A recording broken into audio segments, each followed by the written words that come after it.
Tony D and Little Joan somewhere behind me with our Joe Mulliner adventure. This is a Piney podcast special. Smash like and subscribe. Thank you for smash liking and subscribing. Check out my books. The links are in the description. Comedy horror in South Jersey. It's the Pineys, books 1 through 17. Available at Amazon.com. Don't forget, Kindle Unlimited is free. Okay, so this is my fourth take. Uh, we went into the woods to find Joe Mulliner's grave. Now, if you go to your GPS, type in Joe Mulliner, his grave pops up here in the woods, near Nesco, off this road called Old Eldwood Batstow Road. Elwood is one of the old names in South Jersey, by the way. You can see Elwood businesses, and there are various people with the last name Elwood. Joe Mulliner was a highway bandit that lived during the Revolutionary War. Long story short, he was the Robin Hood of the Pine Barrens. Although he robbed people and kept the money, he never hurt anybody. He was a loyalist. He was fighting for the British, but he never hurt anybody. I mean, we don't have any evidence that he ever killed anybody or even hurt them. But he did rob people, and he was considered a bandit. He supposedly had a letter of marque. And back in, I believe it was 1781, when they caught him, he was in this area, somewhere along Pleasant Mills or Nesco Road. There's an old inn. Now, the inn used to be open as sort of a B&B. It's now an apartment complex. But outside the inn, there's still a historical marker indicating that Joe was caught there. They basically lured him in because he liked to party and drink, and then they surrounded the place and they eventually caught him. So they took him to Burlington, and he claimed to have a letter of marque, but they couldn't find it. If he had had that letter of marque, he would have been treated as a prisoner of war and probably expatriated back to England, something like that. Since they couldn't find it, he was hung as a bandit. Now, we don't know what happened after that. Some people contend he was buried in the Burlington County Courthouse, and that's where he resided, and there's no marker there because he was just a bandit. They would have just thrown him in an unmarked grave or a barely marked grave that would be long gone. But the legend is they gave the body back to his wife. Now, their farm was in Nesco, probably where the red dot is, and then she took it back to the farm and buried him in a family plot. Because this is, keep in mind, this is the 1700s. You can just bury anybody wherever you want. So that's the legend. I would tend to lean towards that since the grave site was there, but it's possible a bunch of guys in the 1800s just thought it was cool to build a grave site and pretend that Joe Mulliner was buried there. So then it gets weird. In the 1800s, on two different occasions, supposedly someone or some group of guys dug up Joe's bones and stole them, but they got caught, and each time they had to reinter him. So is he in the same spot? Nobody can tell for sure. If you look at the book by Henry Charlton Beck, I forget which one, this is a picture from that book. There was a grave marker back then in the 30s. I'm not sure what it was made of that time. That could be stone or wood. Kind of hard to tell from the picture. There's a second grave picture here. Not sure when that's from. This might be the second version of the gravestone that would replace the old one. I read online it may have been replaced in the early 60s. And then this one is the current one, allegedly, or it may be a second one in a different spot. The other two may be long gone. I mean, I didn't see them today. I didn't see any of these. Supposedly, I saw on another website that this one is actually on private property, probably nowhere near the grave, that some guys from a sporting club built. But our journey started at, we didn't want to go down old Elwood Batstow Road because I have a regular car and I didn't want to get stuck in the sand, and it rained last night. So we instead parked at Mullica River Canoe Landing. And we got out of the car, and again, my girlfriend, her sister, and my girlfriend's dog, and we traipsed through the woods. Now, I was using the GPS to locate the spot, but we couldn't make a straight shot there. It was already kind of overgrown. A lot of brambles. I was ready. My girlfriend and her sister and the dog, not so much. So we ended up following the river because it was easier to walk. And at some points there was just a wall of vegetation. So we ended up going like past it and kind of around, and then circling back, and then finally hitting it. And eventually I got to the exact spot the GPS said it was. We didn't see a grave marker. I made a video there. Unfortunately, my cloud apparently is full, and it took about 2 seconds of video and then stopped. I didn't know that. Otherwise, I would have deleted all my pictures there, but too late now. Not going back into the woods for this. But I made a video. I thought I did. And then we decided to walk out. Now, we didn't want to walk back the crazy way we had taken there, so we tried to go around to the right. And again, the underbrush sort of forced us further right than we wanted. And we ended up coming out in Route 542. This is Hamilton Road. Somewhere along here, we emerged. And there were some cars and another parking lot. We thought it was our parking lot at first, but it wasn't. And then we started to walk down the road back towards Mullica River Landing. When we got to a spot along this road, I'm not sure when, you can't see it on the satellite, but there was a sign that said, "You are now exiting Burlington County." And when we got around that sign, my girlfriend and her sister, I was taking care of the dog by this point, noticed something on the ground. And so they discovered what looked like one of those little cosmetic type purses or bags, a wallet, and like some kind of lip thing, and maybe another couple of pieces from her cosmetics, whoever this was. So the wallet had an ID. It had credit cards and money in it. I think over $200. I didn't want to like go through someone's wallet. I felt bad about that. I also didn't want to put all my fingerprints on it.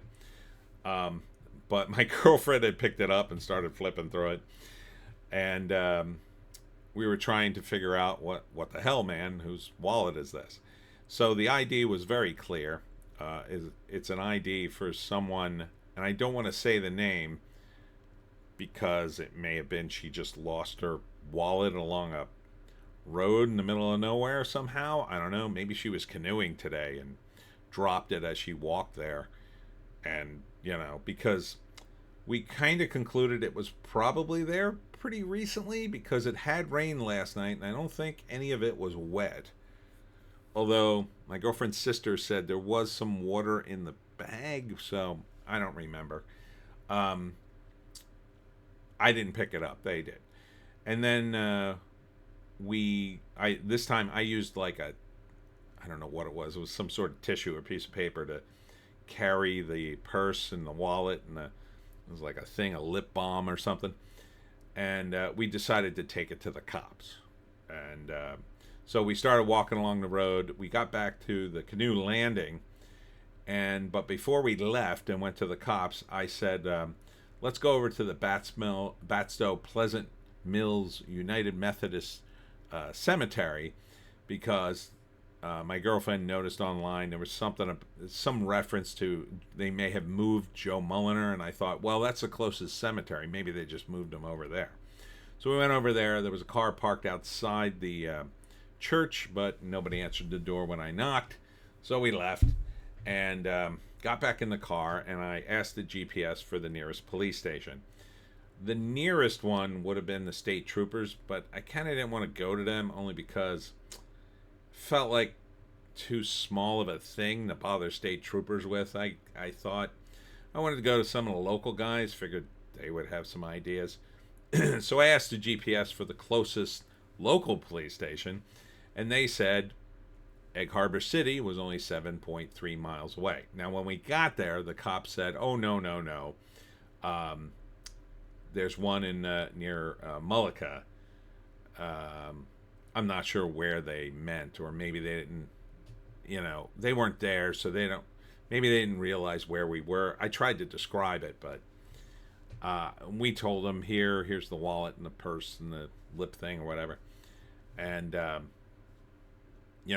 they said we'd contact her. Now, if you know a young woman who lost her wallet, she would live in Tom's River, I'll tell you that much, and her initials are JS. I'm not going to tell you her name because, again, I don't want to put it all on YouTube or whatever. But J is in Jack and S is in Sam for the initials. And so it had almost, I don't know, maybe almost a couple $100 in it. And so, yeah, it's weird. Somebody from Tom's River would be all the way down here, but she might have been visiting somebody, or there were people canoeing today. It may have been one of the canoers. I don't know. But it would be weird for the canoers to be all the way on the road as opposed to in the parking lot where you can park and go right to the river. So possibly not. I don't know. But hopefully, that's all it is a lost wallet. I hope it's not something worse. But if you know someone from that area, she was a younger woman, maybe early 30s. We tried to look her up online. She has an Instagram and a couple of things, but she didn't seem to be too active on her social media. And she appeared to be attractive in her early 30s. The usual pictures, but not too many. She wasn't like super social media girl, I gotta say. But yeah, if you know someone who lost her wallet, or if something worse, they're looking for or whatever, the wallet is at the Egg Harbor Police Station in Egg Harbor City, and that's across from the Roundhouse Museum in Egg Harbor. And while we were there, we stopped at the Egg Harbor Museum. That's where the Fountain of Youth is. We've talked about that in previous videos. Look them up. And talked to the historian a bit. He seemed to think that Joe was probably buried in Burlington. He didn't.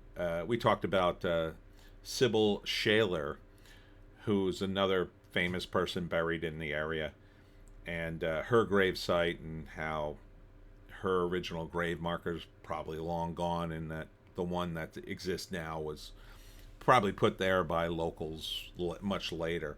So it may be a similar thing with Joe.